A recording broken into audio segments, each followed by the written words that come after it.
السلام علیکم بچوں. کل میں نے ایک حصہ سنایا تھا اس کتاب کا جو فیض احمد فیض کے بارے میں ان کی جو بایوگرافی ہے، ان کی زندگی کے حالات تو میں نے لکھی ہے اور آکسفورڈ یونیورسٹی پریس نے اسے شائع کیا ہے. اس کا جو انگلش کا ٹرانسلیشن ہے وہ آمنہ اصفر نے کیا ہے، اور اس میں جو پوئٹری ہے فیض صاحب کی، کیونکہ وہ تو اردو کی جو پوئمز ہیں وہ انہوں نے انگریزی میں فہمیدہ ریاض نے، جو خود بہت بڑی شاعرہ تھیں، انہوں نے اس کو ٹرانسلیٹ کیا تھا. تو میں شروع کرنا چاہتی ہوں. میں بقیہ جو کتاب ہے وہ انگریزی ہی میں پڑھوں گی، لیکن ان کی جو نظم ہے صبح آزادی، ٹھیک ہے. آپ کو پتہ ہے فیض صاحب جیل میں تھے، اور آپ کو معلوم ہے کہ وہ اس لیے بھی جیل میں تھے کہ ان کو امپلیکیٹ کیا گیا تھا راولپنڈی کانسپریسی کیس میں. مگر فیض صاحب جو لکھتے تھے، جو باتیں کہتے تھے، وہ سچی ہوتی تھی، اور ان کے دل کی آواز تھی. وہ بہت ایک طرح سے ایک ڈس اپوائنٹمنٹ تھا کہ جو خواب ہم نے دیکھا تھا اپنے ملک کو جس طرح بنانے کا، وہ تو پورا نہیں ہوتا نظر آ رہا تھا. اور غربت اور بیماری اور افلاس اور جو بھی سارے مسئلے، آپ کو پتہ ہے قائد اعظم کا انتقال ہو گیا تھا 1 سال کے بعد ہی پاکستان کے بننے کے. لیاقت علی خان کا قتل ہو گیا تھا، اور خیر بعد میں پھر ایوب خان نے ملٹری حکومت قائم کی. تو صبح آزادی میں پڑھتی ہوں 2-3 اشعار. یہ داغ داغ اجالا، یہ شب گزیدہ سحر، وہ انتظار تھا جس کا، یہ وہ سحر تو نہیں، یہ وہ سحر تو نہیں جس کی آرزو لے کر چلے تھے یار کہ مل جائے گی کہیں نہ کہیں فلک کے دشت میں تاروں کی آخری منزل. کہیں تو ہوگا شب سست موج کا ساحل، کہیں تو جا کے رکے گا سفینہ غم دل. اور اس کتاب میں اسی نظم کی فرمائش جیل میں، یہ دیکھیے ان کے ساتھی جو بند تھے تو سجاد ظہیر نے فرمائش کی تھی، اور اس تصویر میں وہ انگریزی میں جو فہمیدہ ریاض نے جس کا ٹرانسلیشن کیا، یہ وہ تصویر ہے. اچھا. So, what I was saying was that Faiz Ahmad Faiz was imprisoned in Hyderabad. He was imprisoned in the Layalpur jail. Layalpur, which then, got a new name, and you know it by the name of Faisalabad. Sargodha, he was in Sargodha jail. He was in Sahiwal jail. Sahiwal used to be known as Montgomery. Okay, and yes, he was in the Lahore jail as well. So his older brother Tufail Ahmad, he died after he visited Faiz in Hyderabad jail. And Faiz was deeply affected and remained depressed for many months after his brother's death, after the news reached him. After 4 years of imprisonment, Faiz was released on 2nd April 1955. And you can see here, people are gathered at the house, and his daughters are waiting. Salima and Muniza, they are there, and they tell their dadi that no, we are not going to go to sleep, we are waiting for our father. So anyway, Faiz returns, and in this picture there is a mehfil, as you can see, his friends, other poets, everybody is gathered, and one of them says, Faiz, I'm longing to hear your poem Sham-e-Firaq from Zindanama. So Faiz went back to work in Pakistan Times, and he was editing the magazine Lailo Nahar at the same time. In 1958, when Ayub Khan imposed martial law in Pakistan, Faiz was arrested again.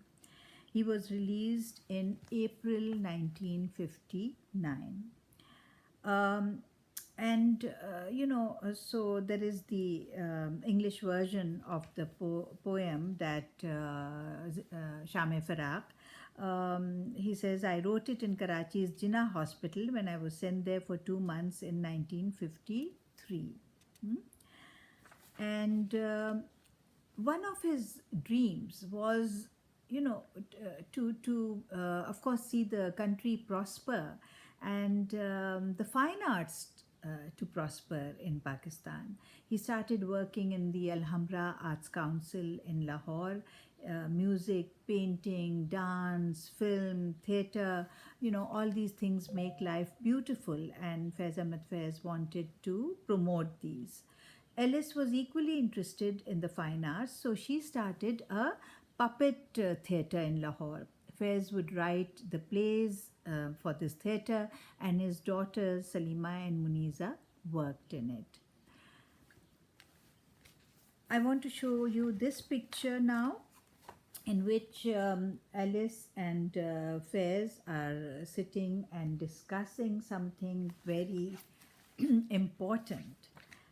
And you know what this is?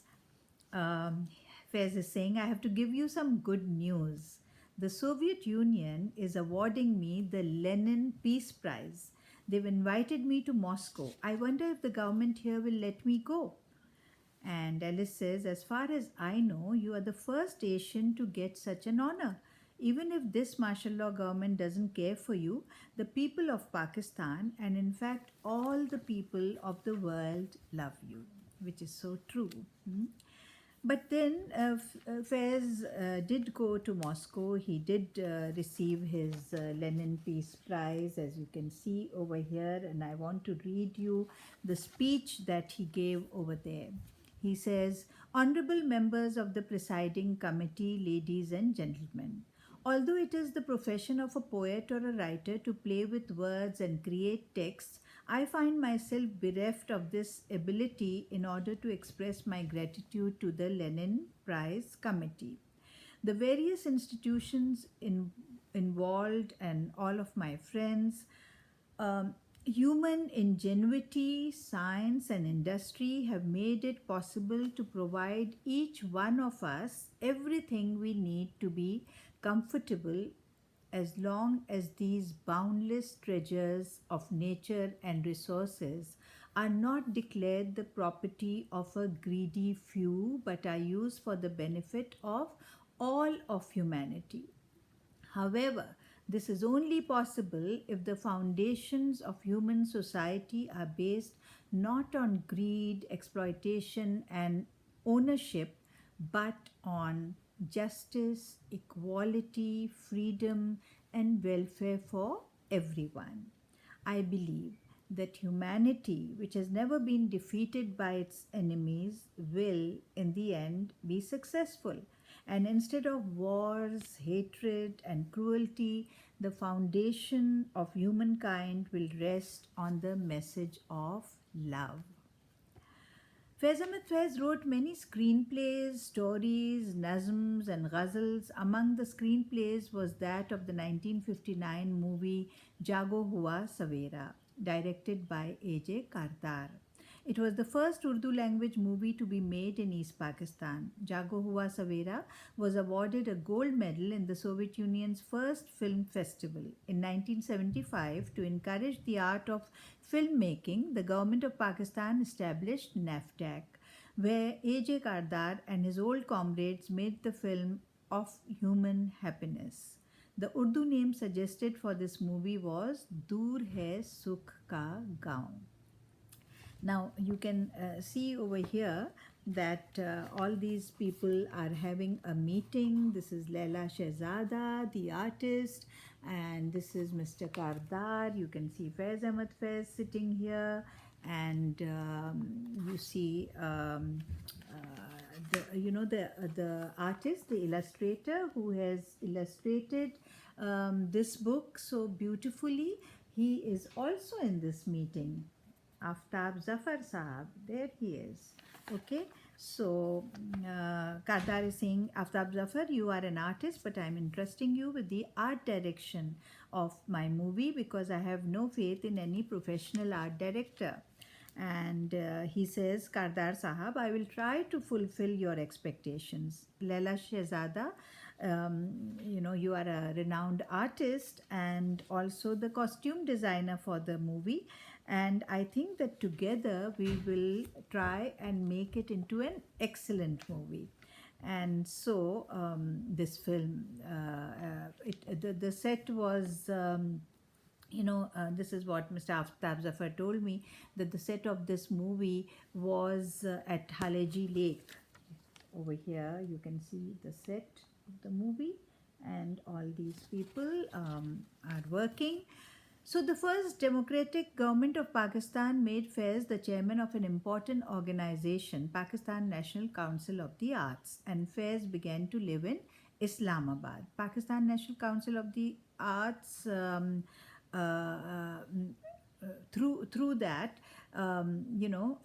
Faiz traveled to China, Vietnam, and Cambodia. And Ellis Faiz had also started to work for the development of Pakistani handicrafts. Okay, after the creation of Bangladesh, Faiz accompanied Prime Minister Zulfikar Ali Bhutto to Dhaka. A few years later, Faiz moved to Karachi, where he was made the principal of Abdullah Harun College in Liari, which catered to poor students. On 5th July 1977, Bhutto's government was ended and General Ziaul Haq, imposed martial law in Pakistan. In 1958, Faiz left for war-torn Beirut, where Yasser Arafat, a supporter of Faiz and admirer of his poetry, was living. So here you see them, Ellis and Faiz and Yasser Arafat, they are all sitting and holding a discussion, and Faiz is asking Arafat as to how many Palestinian refugees are living in Beirut. And he is saying that I'm hopeful that your movement will succeed someday. So during General Ziaul Haq's martial law in Pakistan, numerous poets, writers, journalists, philosophers, they all suffered the anger of the new government. In 1971, Faiz headed the Pakistan National Council of the Arts, and in 1973, he was working as the cultural advisor to the government. With the establishment of martial law, Faiz resigned.